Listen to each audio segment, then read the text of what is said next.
The Mutual Broadcasting System presents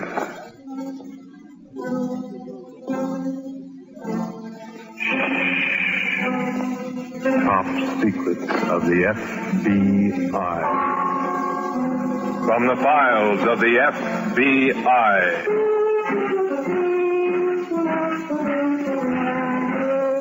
The dramatic highlights in the fight against crime by the most efficient, the most scientific law enforcement organization in the world, based on actual cases.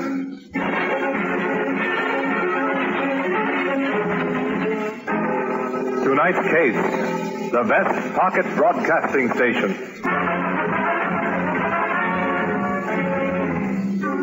Reported by Melvin Purvis, former ace agent of the FBI, and the man who got Dillinger.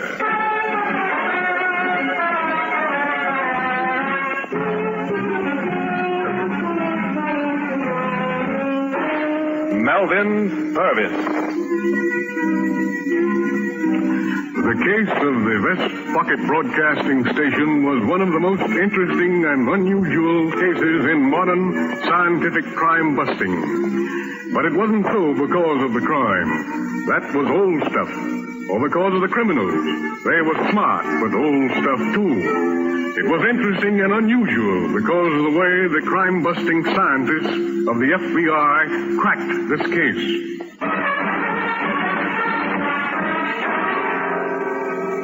We start about 8 months ago. It's close to 1 o'clock in the morning, and along a deserted section of the New Jersey coast. The fog is coming in so thick you can almost bite it. At a given, carefully selected point, two men walk back and forth along the rocky shore. They've been walking that way for some time, and they are not happy.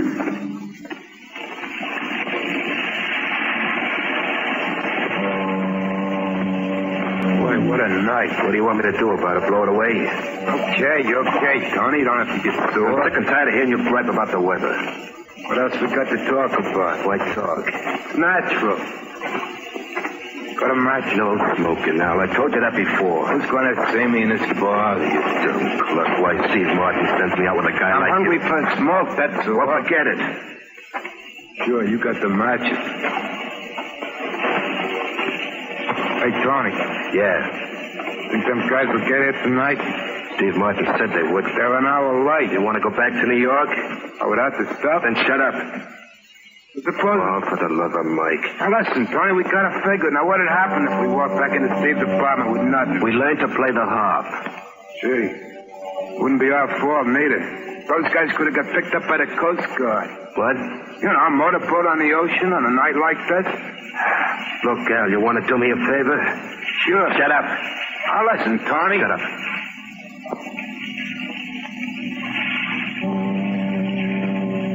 It's a boat. Huh?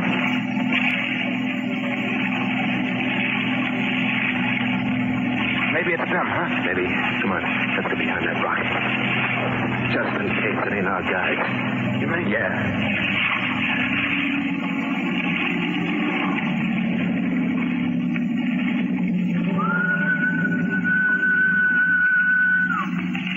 That's it, Tony. The signal. Wait a minute.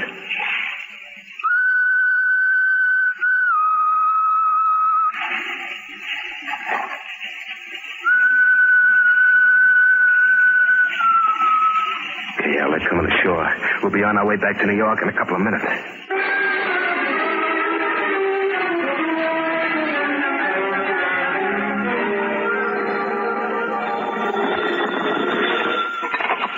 Yes? Tony? Yeah, let me talk to the boss. Just a minute. For you, Steve. It's about time.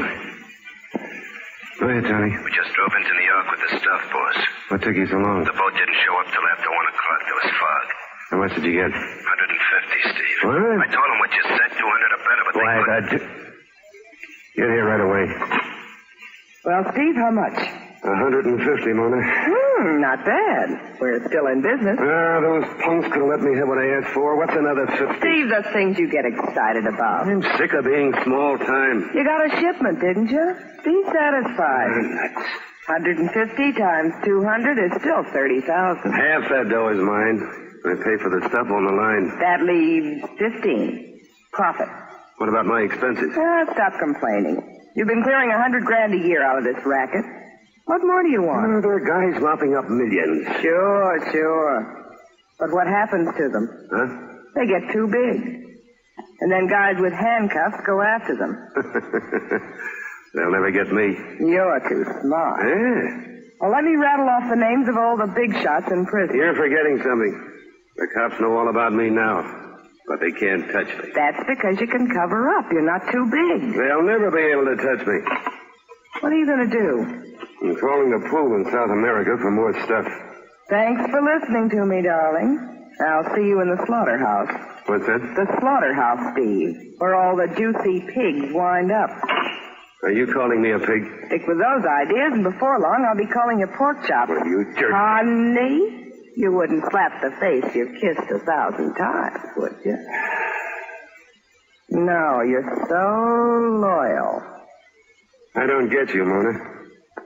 What have you got against making more dough? Nothing. If it's only dough you want. What else? Power. What's wrong with that? The result? How would you like to make more money without taking chances? Huh? And with no more investment than you've got now? What's this? A new angle? No, an idea. Sit down, honey child, and listen. And when I'm through talking, you'll want to kiss the face you were ready to slap.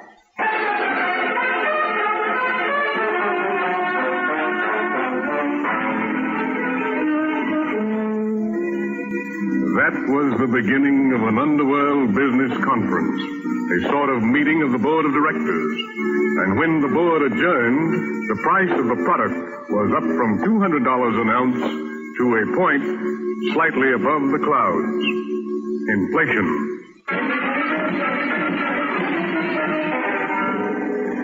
But things were moving up somewhere else, too, in the New York field headquarters of the FBI.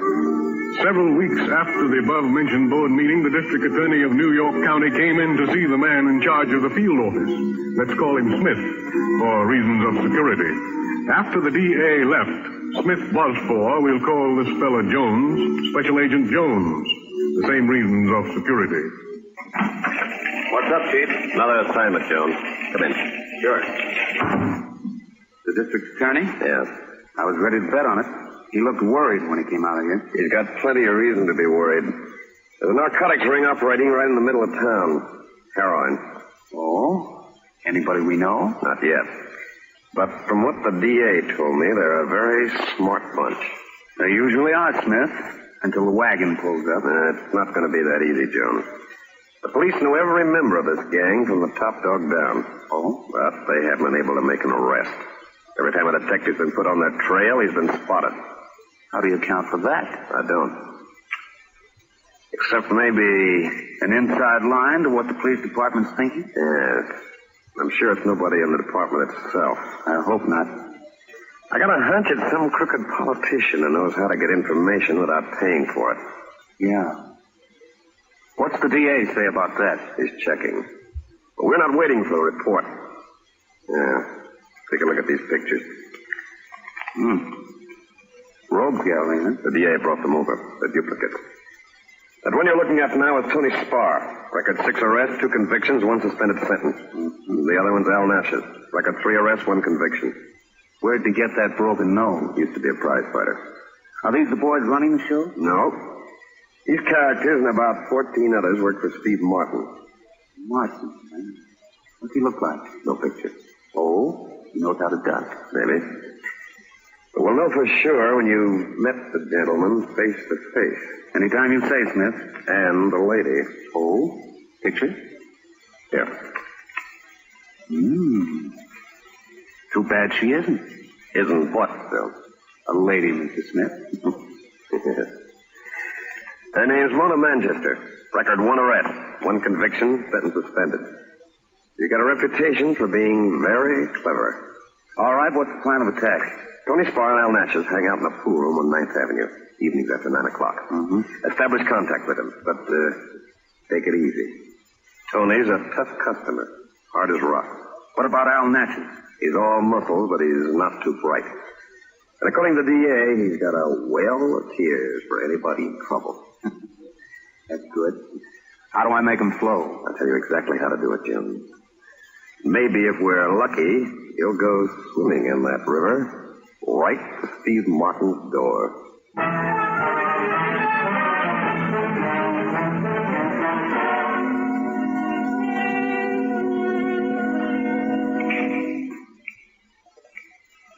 A 9-ball in the corner, Tony.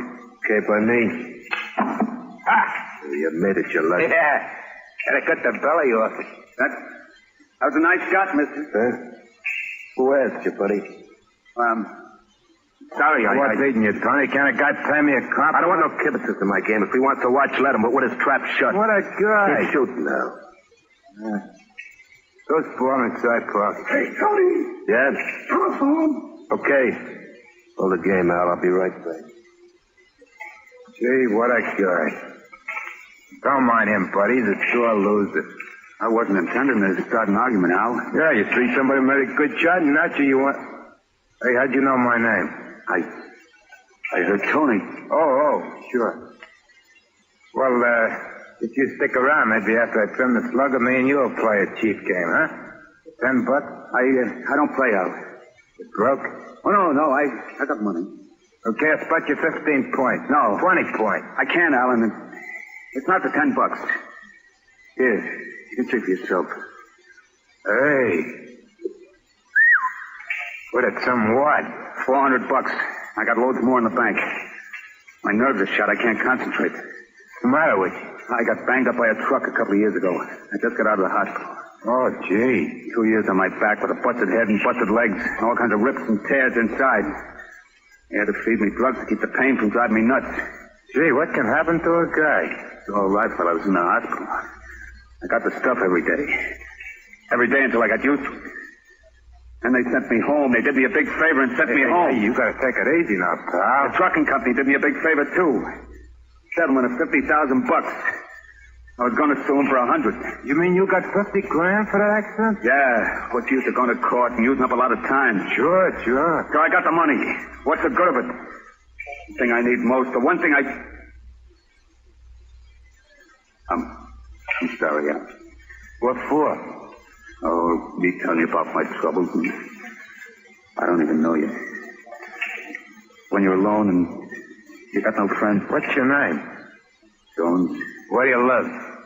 Park Hotel. It's a fancy place. Well, why shouldn't I live in a fancy place? I got money. Okay. Don't get mad at me. Oh, that's the way I've been since I got out of the hospital. Jumping all the time. If I can only get some of it. How's the guy go about it? How? Why ask me? I'm asking a lot of people. The bellhops at the hotel, one of them told me about the pool room, some of the pool rooms in this neighborhood.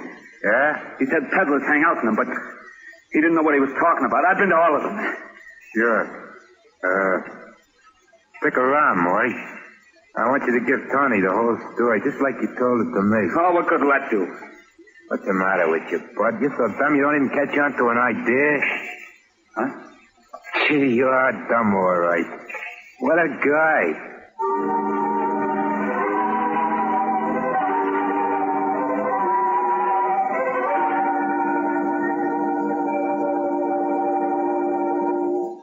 Well, it's 5 after 12. Yeah. Tony was sure he'd call me by 11:30. Yeah, just have to sweat it out, Jones. I'm beginning to wonder. Huh? What about? By phoning him at the pool room. It got him away from the owl chief. Yes, but did that bad connection business fool him? I think it did. He was ready for murder when he came out of that booth. It wasn't an act? Well, he almost had a fight with the owner of the place. Told him to take his lousy phone, and Al had to use all his muscles to get Tony away from the man. And the three of us went to a bar, a few drinks, and Tony was listening. I hope. You better get in the closet, please. Find out who it is. All right. Who's there? Officer. It's Mason. Open up, Jones. Yes? Butterfly, Mr. Jones. Came by messenger. Oh, thanks. Here you are. Buy yourself a new shoe shine. Thank you, sir. Well, let's find out, huh? That may be it, Jones. Yeah, it is. The Midtown Hospital. The man phoned at 11:35 and asked about me. No name, of course. Naturally. The floor nurse told him I was discharged 8 days ago. We're in, Jones. Tony and Al have taken your case to Steve Martin. He checked you at the hospital. Now, answer it quick. You're supposed to be sitting on it. Hello. Maury Jones. Yes, who's this? Tony Spart. Tony, I thought you weren't going to call. Be on Riverside Drive at 10 o'clock in the morning. Tomorrow. Why do I have to wait? Because that's how the boss wants it. All right, 10 o'clock. We're on Riverside Drive. 110th Street. Pick a bench nobody's sitting on. Yes, anything you say. If there ain't no such bench, then you'll stand away from people. You get it? Of course. Will you bring the stuff? Maybe. What about money? How much? Hello? He hung up, Smith. Those birds don't take any chances. They'll tell you how much tomorrow after you've been sized up by an expert. And don't think I won't be listened. And don't think I won't. I'll be parked in a truck about 3 blocks away, taking it all down.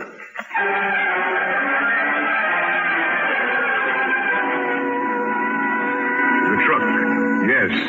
An ordinary long-distance moving van, completely enclosed. But inside... Testing, Chief. Be ready to start at 0. Right? Give me a level. Okay, perfect. That's it.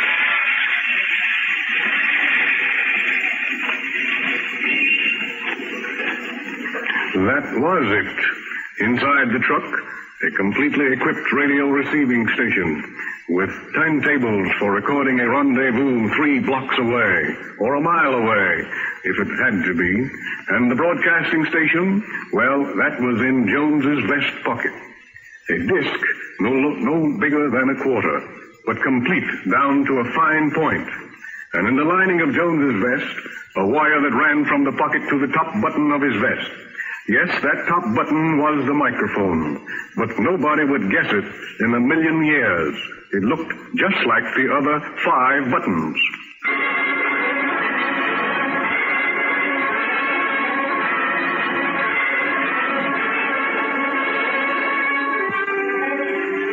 Smith and company were all set up in the truck. The equipment was in motion and ready for action. 3 blocks away, at 110th Street and the Drive, Jones was sitting on a bench. It was a pretty nasty morning, raw and chilly, and the street was practically deserted. Then, at exactly 20 minutes past 10... Hello. Mind if I sit down? What do you want? Hey. I thought you might want company. No, I'm waiting for somebody. Go away, will you? Think it's going to rain? I don't know and I don't care. But if you're going to sit on this bench... Just a minute. You don't have to run away from me. Let go of my arm. Sit down. I'm only trying to be sociable. Let go of my arm. Boy, are you wild in the eyes. What are you looking around for? None of your business. Nobody looks like that when he's expecting someone he wants to see. You've got terror in your face. You have too. He was supposed to be here at 10 o'clock. It's almost half past. He's not coming, Maury. He's got to. He knows what I'm... You know my name. I know a lot about you, Cokie. Sit down and tell me all about your accident. You gave him Tony. You brought the stuff. No. No. Good grief, what are you trying to do to me? Stop screaming, sugar. You'll start a riot. When can I have it? How soon? Come on now. You don't have to get excited. Mona's got such a big heart. Please, if you've got it, give it to me. I don't know how much money you want, but we'll get a cab and I'll take it out of my bank. Any amount you say. You're really hungry, aren't you? Any amount you say. Okay, the stuff costs $500 an ounce. You've got to buy 5 ounces. How much is that altogether? $2,500. 25. 500 times 5. What else? 500 times 5 is 25. It's a lot of money. You can always back out if you want to. We don't get mad. This rate, I'll be broke in no time. You gonna worry about the future now? But I didn't think it was so expensive. Listen, honey, it's cold out here. Do you want the stuff? Do you or don't you? Yes, I want it. Come on, let's go to the bank.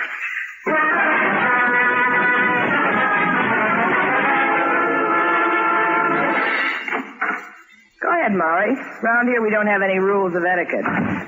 Here he is, Steve. Man who's looking for paradise. Hiya, Maury. Oh, well. Hello, Tony. Yeah. Come here, Jones. Stop trembling. I'm not going to hit you. Where is the stuff? Right there on the table. And that $10. Yes. Put it down. What? Down, Jones. Back on the table. But it's mine. I told you he was a dumb guy, boss. He don't know nothing. Okay, Al, when I want to hear Sure, sure.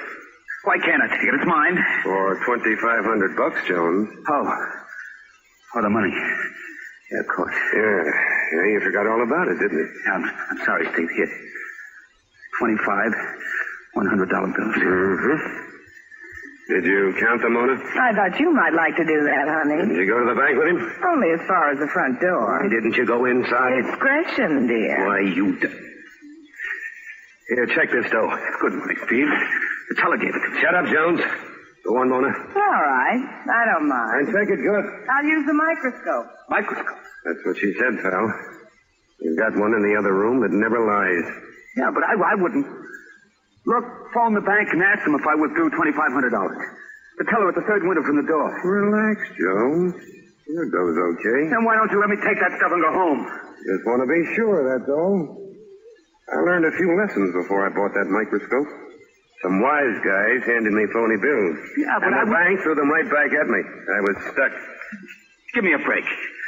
Pinch that stuff, just a pinch. You can have the whole box. Oh, thanks. Thanks, Steve. After your dough's been approved. Good Lord, will you... Steve, Yeah? you better start thinking of how to get rid of that guy. Huh? He's been kidding us. He's not a hop. What do you mean? Those bills he gave us. Phony? They're marked. What's that? He's given us marked money, Steve.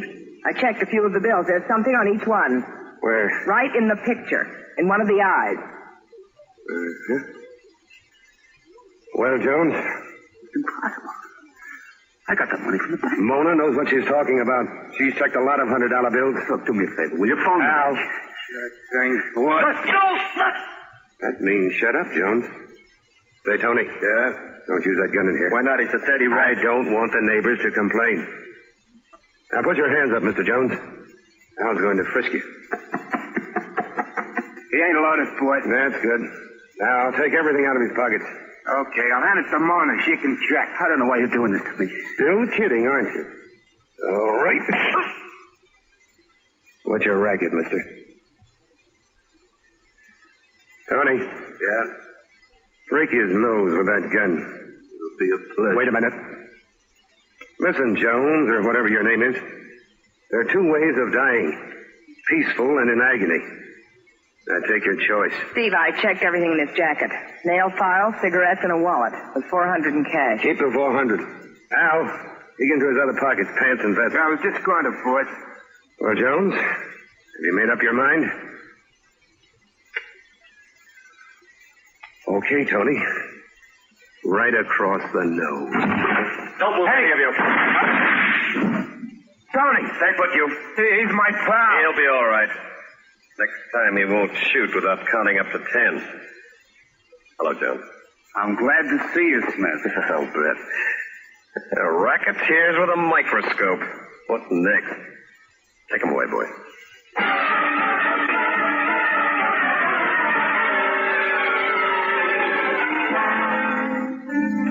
Yes, a Vest Pocket Broadcasting station did that.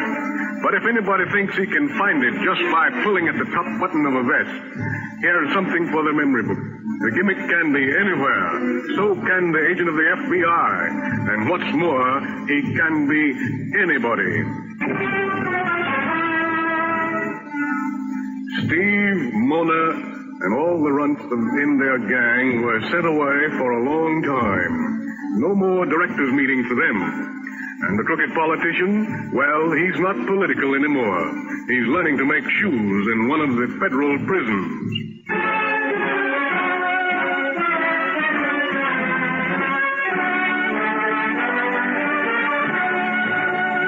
The report you've just received was based on an actual case from the files of the FBI.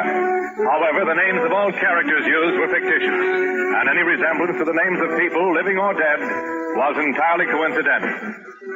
Top Secrets of the FBI are dramatized by Stedman Cole, produced and directed by Roger Bauer. The music was composed and conducted by Sylvan Levin. In tonight's cast, you heard former agent of the FBI, Melvin Purvis. Smith was portrayed by Sidney Smith. Jones by Bill Quinn.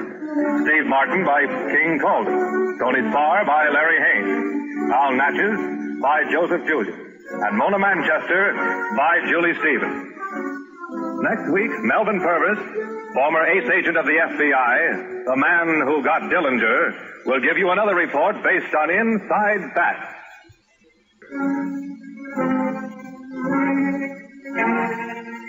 Top secrets of the FBI.